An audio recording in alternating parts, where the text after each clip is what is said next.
Episode 2 of Maul, Shadow Lord is in the record books, and we're going to talk about it here on this edition of Geekville Radio, and it starts right now. Geekville Radio.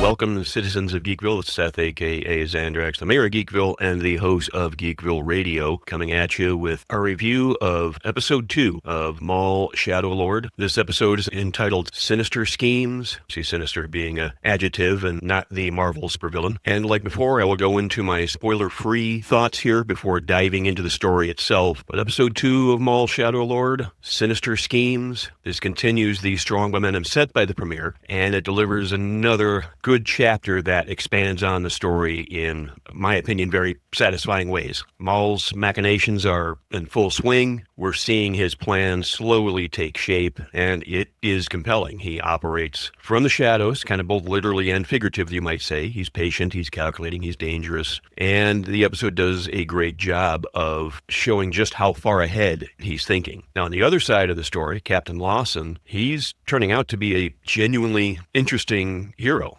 He's pressing for answers, he's piecing things together, and just showing that he is good at his job. You know, he's a good cop, which I think is a nice dynamic developing around his reluctance to get the Empire involved. It speaks of the politics, the complications, and surviving in a galaxy under Imperial rule. He seems to understand that bringing in the weight of the Empire to Janix is a lose-lose situation. And I think what makes Lawson stand out so much as a hero is Star Wars has given us Jedi, they've given us Sith, they've given us soldiers and smugglers as main characters. But a cop? That just feels genuinely like new ground for a show. I mean, outside of the books, I don't think we've seen law enforcement officers or maybe even the lens of law enforcement for exploring the Star Wars universe. I mean, what, do you have the corporate sector maybe back in the Han Solo books, which, of course, that's all legends now, but is showing police officers and law enforcement, it's a largely new territory. And for me, at least, it's refreshing, and I really couldn't put my finger on that before. There's something grounded and just human about following somebody who has to rely on instinct and investigative skill rather than using the Force or having a battalion of soldiers behind him.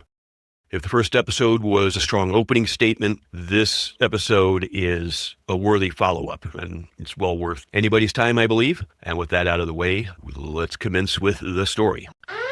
Spoiler alert! Spoiler alert!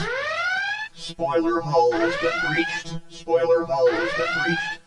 And this episode wastes no time. We're dropped right into the action, picking up exactly where the last episode ended. Maul and his Zabrak muscles storm a jail. They break out 2 prisoners, Devon and Vario. But Devon doesn't go quietly. She resists. She doesn't want to be broken out by these bad guys. So they have to hit her with a stun blast, and she falls to the floor, really just like Leia did in the beginning of the original Star Wars, A New Hope. And the bad guys drag her off, and they blast the control panel of a door, kind of just like what Luke did in the middle of Star Wars, A New Hope. Whether it was intentional or not, I mean, it's a nice little nod for the casual fans that, you know, fan service without hitting you over the head. But then we're off to the races. A speeder chase rips through the streets of Janix. And here's where we get our first real look at Jedi Master Daki in action. Before, we really just saw him kind of walking around and watching and sensing. He knew things were in motion, but this is him taking action for the first time. He uses the Force to send Maul's speeder crashing. And for a moment, just a moment, it looks like we're about to get a throwdown. We're about to get a duel between Maul and Master Daki, something we probably have been waiting for since we saw them in the trailers. They lock eyes, the tension's there, and then Captain Lawson and the police arrive. So what does Maul do? Well, he does exactly what any great villain would do. He puts innocent bystanders in danger, forcing the heroes to choose between stopping him and saving lives. So he escapes while Lawson's people scramble to protect the civilians. Master Daki also uses the Force to try to keep the walkway together so those people can be saved. But with Maul, it's a smart move that just tells you everything you need to know about how bad guys operate. Now, back at the precinct, Lawson butts heads with his boss, Chief Cleese. I think that's how you pronounce it, Cleese. She wants to call in the Empire, and Lawson pushes back on that because he believes it's still a local matter. And he believes if the Empire shows up, they'll lock down the entire planet. And quite frankly, he ain't wrong. Any Star Wars fan knows exactly how that story is going to end if the Empire shows up. Meanwhile, Maul arrives at his secret base with both prisoners in tow. He tells his lieutenant or his sidekick, Rook Kast, that Devon is a Jedi and that she can be a tool used for revenge. He then goes to work on Devon's mind. She refers to herself as a prisoner. Maul responds with, "If that is what you believe." It's a quiet line, but it lands pretty hard. He's already planting the seeds of doubt, suggesting that her fate isn't fixed and that she has the power to choose a different path. But both Devon and Vario are locked away in new prison pods, and the chess pieces keep getting moved. Now, Lawson meets up with a contact named Rena Soul. I don't think she was actually mentioned in the show, but she is in the credits. We don't know much about her yet, but she clearly has deep roots in the criminal underground. You could say she's one of Lawson's friends in low places, classic noir move, as well as a country music lyric. And it's a great character beat, because it reminds you that even the hero isn't exactly clean. This is a shady galaxy, and surviving means knowing the right people. Rena lays out the big picture. Maul once united the Pike Syndicate, Crimson Dawn, and the Black Sun into a single criminal empire. He's lost it, and revenge is almost certainly what's driving him now. Now, back in his hideout, Maul visits Devon again. This time he tells her that she's free to leave whenever she wants, but figuratively dangles something in front of her, power that the Jedi would never teach her. Now, she doesn't bite. She demands to be released. Maul simply says, "By all means," and walks away. Maul learns that Vario's people help the Pike Syndicate smuggle spice into the system. He then tells Vario to set up a scenario where Maul can be lured close enough to kill the Pike leader Krim. And he does this in a way that's both threatening and rewarding by nearly crushing Vario with a huge container of credits. They actually make you think that he dropped the big box of credits on him, but instead it was by him. And I don't know if he's trying to send a statement, but it certainly seemed that way, like Vario can profit from his greed or be destroyed by it. Now, Spybot sabotages a Pike ship and forces it to land. Maul boards the ship alone and methodically wipes out the entire crew, saving the captain for last. There's a good contrast here, because where Vario is terrified and desperate to survive and just trying to plead to save his life, this Pike captain practically spits in Maul's face, defiant until the end. Maul cuts him down with a saber, and like I said in the last episode,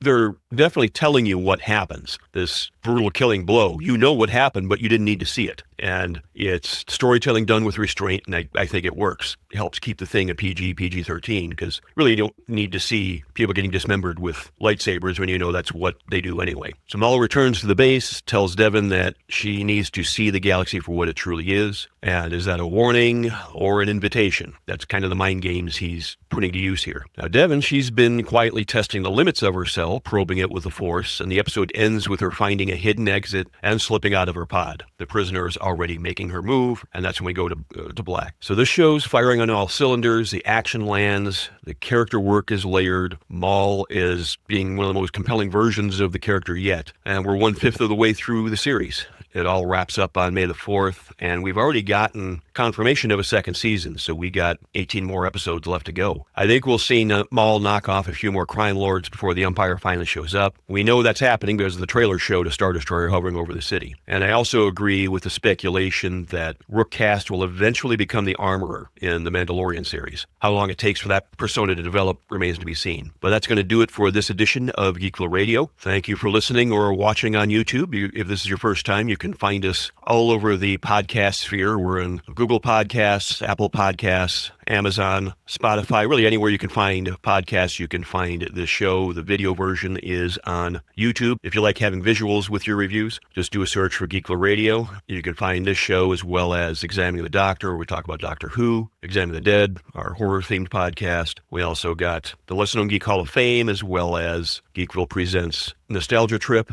as well as Classic Wrestling Memories, which talks about the days of yesteryear in the world of wrestling. Give us a like, give us a follow, give us a review, let us know what we're doing well, let us know what you'd like to see done better. I always like feedback, especially when it's genuine, so the only thing that I ask is just to be honest with whatever you tell us. So with that, I'm going to shut down the power, and we will be back soon. We may be doing another review, we may be talking about news that breaks, but either way, we will be back sooner rather than later. Again, thank you folks for listening, and we will see you in the next episode.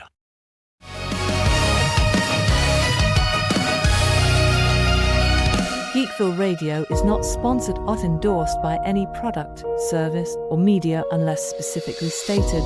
The opinions of the host, and/or guests are purely their own and do not reflect the opinions of Geekville Radio, its sponsors, or affiliates.